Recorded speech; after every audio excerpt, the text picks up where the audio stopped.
All this week, we've been highlighting the most legendary racing families to ever compete at the Indy 500, and we're ending it, of course, with the Unsers. 6 Unser family members have competed in the 500, and between Bobby, Al Sr., and Al Jr., the Unsers have brought home a combined 9 wins at the race, more than any other family in the Indy 500's history. But before they could celebrate at Indy, they had to cope with a life-changing loss. Bobby was the first Unser to make it to victory lane at the Indianapolis 500, but he was not the first Unser to race there. His big brother Jerry came to Indy as a rookie in 1958. 1 year later, he died from injuries sustained during a crash in practice. I think we're a family that accepts things the way they are. Sometimes you don't like them. That's for dang sure. When I talked to him the day before he passed away, he didn't think he was going to die. And he wasn't talking about that. He was talking about getting me a car to drive. Not only did Bobby get a car to drive for the Indy 500, Bobby Unser has won at Indy. He won it 3 different times. Bobby Unser wins. An incredible accomplishment, especially for someone who never thought he could actually win there. I really down deep didn't think that I had enough talent to come here. I thought, wow, that's not the place for me. I'm a small town country boy, I'm doing okay. But go to Indianapolis, I didn't see it. In 1970, 2 years after Bobby's first win, He takes it, and it's all over. his brother Al made his way to victory circle. Here we come, though, to the checkered flag for Al Unser. Something he would do 3 additional times, And it's just hard to fathom. making him one of only 3 drivers ever to win the 500 4 or more times. Before long, his son, Al Jr., also known as Little Al, came along. And at age 9, while sitting atop phone books so he could see over the steering wheel of his go-kart, he too started winning, but not without a little help from his Uncle Bobby. And I told his dad, I said, the kid needs some power. I said, it's got to go faster. So I threw it in the back of my truck, took it down to our shop, and put some nitro in it. And the kid way went all the races. I told his dad, I said, see there, kid just needs a little power, you know. Al Jr. leads. Just like his father and Uncle Bobby, Al Jr. made his way to Indy, but it was a bit of a bumpy start. The first time that I was in an Indy car driving out onto the racetrack. And this happened in April of '83 with the rookie orientation program, which I failed miserably. Yeah, I never heard that. I didn't pass my final stage Really? of rookie orientation. You just don't know what Indy means. Al Jr. went on to win the 500 twice, modeling his driving style after the 2 men he knew best. Uncle Bobby, I felt that he wants to be the fastest all the time, in practice, qualifying, and if the car's going to break, he wants to be leading it. My dad, however, his philosophy was, the only lap I want to lead is the last one. But the Unser legacy isn't without a little scandal. The 1981 race was the only 500 where the winner was determined in a courtroom. Unser passes other cars while falling back into line. Officials ruled Bobby illegally passed cars while exiting the pit area, dropping him to second place and declaring Mario Andretti the new winner. Ultimately, the results were reversed in court, giving Bobby the win and making him and Mario mortal enemies. Well, it's over with. Let me talk, Bobby. Okay, it's your turn. That was until Bobby was battling some health issues not long ago. And while laying in his hospital bed, the phone rang. He starts talking to me, and I said, who is this? He says, don't you know my voice? He says, it's Mario.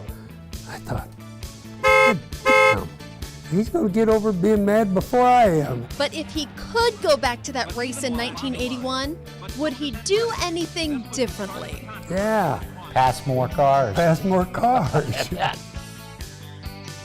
Oh, they are a hoot. It was just so incredible, not only to sit and talk to these guys, but to do it in the middle of the IMS Museum where so many of their cars, trophies, and memories are on display for the amazing Unsers exhibit. And if you haven't seen it yet, it really is worth checking out. Unlike some other famous racing families, the Rahals had a bit of an unlikely start. Bobby Rahal's father, Michael, was an amateur race car driver whose day job was in the fruit juice business. Bobby is now considered one of the sport's greats. But when it comes to his own son, though, Bobby says he saw the future coming from a mile away. There was no question. If you knew Graham when he was 4 years old, you would not be surprised as to what he's doing today, because even at that age, it was clear that he wanted to drive race cars. So it surely wouldn't take much convincing, right? No, it did. No, it did. I really didn't want him to drive, because I didn't want him to feel like he had to live up to something, or he felt forced to, or, I really kind of wanted him to make his own footsteps doing, something else. Like, how about golf? How about golf? Golf was the furthest thing from Graham's mind. But early in his career, the pressure to live up to his dad's legacy was hard to ignore. I worried about it, thought about it, probably defeated me at times. But as I've gotten older and I've won races over the last few years, I feel like I don't really need to. I hate seeing other people win. It's really hard for me to be happy for somebody else winning, so that is what fuels me more than anything else, than any other pressure that I may feel. Something else that's been fueling the Rahals' competitive spirit for decades? A good old-fashioned rivalry with another one of the sport's most famous families, the Andrettis. Once, Bobby even hung a picture of Michael Andretti on the wall of his gym, a reminder of the one driver he wanted to beat the most. But I don't think there's any question that Michael and I were keen competitors. I won 3 championships, and guess who was second in every one of those championships? It was Michael. And I'm sure that ticks him off. Just as much as makes him happy. If you didn't need motivation, you'd put that picture up just to give you that extra little, you'd be willing to accept a little more pain. So is the rivalry still alive? For sure, obviously it carries down. If you're a Rahal fan, you probably aren't going to go cheer for Marco on Sunday. And if you're an Andretti fan, I can pretty much guarantee you're not going to cheer for me. One thing any multi-generation racer knows all too well is the assumption by some critics that a famous last name and a dad who owns an IndyCar team means opportunity is just handed to you. That's why I wanted him to drive for other teams. First off, I wanted him to be accepted by his peers. And if he drove for other teams, then he was there not because of me, but because of him. If people say that and they think that, and trust me, I live it, right? I get it, my wife gets it, we all hear it. But if people want to say that, they really don't know me. By the way, Graham's wife is Courtney Force, as in the daughter of drag racer John Force, the winningest driver in motorsports history. And she is the winningest female funny car driver in history in her own right. Together, they're the definition of a dynasty racing power couple. So for the next generation, will it be IndyCar or drag racing? Who knows, the kid conversation is a long way down the road. But I would much rather see my kid be the next Tiger Woods than I would. Well, let's maybe not Tiger, okay? Let's go with like Phil, okay? But I'd much rather see that than racing. But at the same time, I know what racing has done, for my family.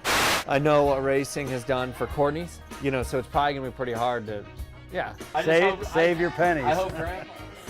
These guys were so much fun. I really think they need their own reality show. And they have this awesome father-son dynamic, but like any other child out there, Graham knows the feeling of dread when your parents finally join social media. And he says Twitter and his dad's newfound fascination with a shark tracker app has caused their roles to kind of reverse. And he's calling his dad out in today's Web Extra, so you have to check that out. It's posted on our website at cbs4indy.com.